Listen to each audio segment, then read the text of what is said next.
కాలం చేసిన పెద్ద అబ్బాయి రామకృష్ణ తెలియదు, పరిచయం లేదు. అంటే మాకు తెలిసేటప్పటికే మధ్యలో ఒక గ్యాప్ వచ్చింది. మా ఫాదర్కి ఆయనకి ఒక చిన్న మిస్అండర్స్టాండింగ్.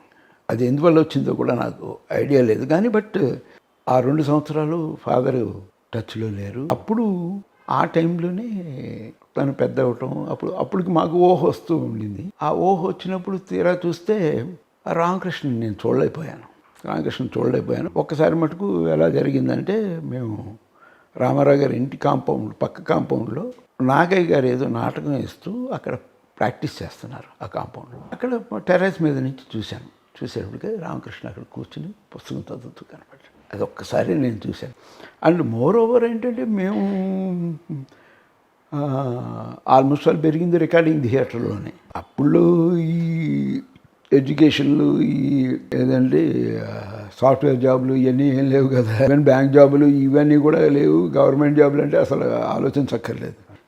ఏదో చదువు అనేది అలంకారమే తప్ప ఇది ఉన్నా లేకపోయినా సినిమా ఫీల్డ్కి వచ్చేస్తారనేది ఒక అభిప్రాయం ఉండేది. అది అలాగే జరిగేది కూడా. ఏదో వానాకాలం చదువులాగా ఏదో సంగీతం నేర్చుకున్నాం, కానీ దానికన్నా మాకు ప్రాక్టికల్ ఎక్స్పీరియన్స్ ఏంటంటే, ఎప్పుడు వెళ్ళి రికార్డింగ్ థియేటర్లో ఉండేవాళ్ళం. రికార్డింగ్లో ఏమి చూస్తూ ఉండటం వల్ల ఆ ఫ్యామిలీ లాగా ఒక అలవాటు అయిపోయి ఆర్కెస్ట్రా తోటి ఆ బానామి ఉండేది అప్పుల్లో. విత్ ఆల్ ద కళాకారులు కానీ, ఐ మీన్ టెక్నీషియన్స్. యాక్చువల్లీ నేను మొదట పార్టిసిపేట్ చేసింది కూడా ఉమ్మడి కుటుంబం రికార్డింగ్లో.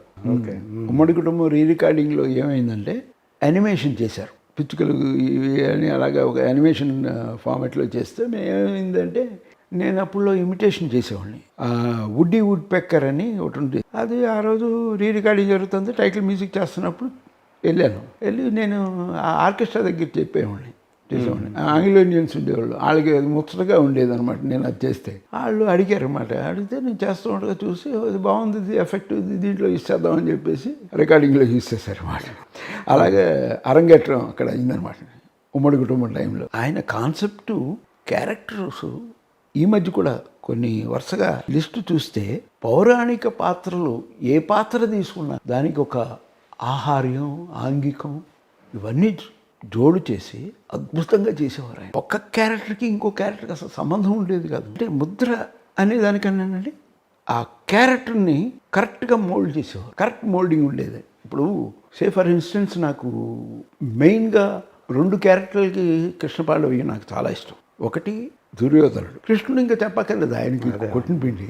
దుర్యోధనుడు, శకుని. నిజంగా శకుని క్యారెక్టరు ఆయన చూపించింది ఎలా చూపించారంటే, ఇప్పుడు ఒక గాంధార దేశం రాజకుమారుడు ఎంత పౌరుషం, ఎంత క్రౌర్యం, అవన్నీ కూడా అంతకుముందు పిక్చర్లలో అంతా కూడా శకుని అంటే కామెడీగా జోకులు, అంతేగాని బేసిక్ ఎక్కడ పోతుంది అన్నది ఆ పిక్చర్లో చూపించారు. బేసిక్ పోదు. మనిషికి ఆ 10 మందిలో అది పొడ చూపుతుంది అనమాట. అది అద్భుతంగా ధూళిపాడ గారిని అలా నిలబెట్టేసి ఆ పాత్రగా ఆయనే అన్నట్టు చేసి అసలు అద్భుతం. ఆ క్యారెక్టర్ మలిచిన విధానం అంతవరకు రాలేదు. ఆ తర్వాత కూడా ఎవరన్నా అంత బాగా చేశారో లేదో అనేది నాకు డౌటే.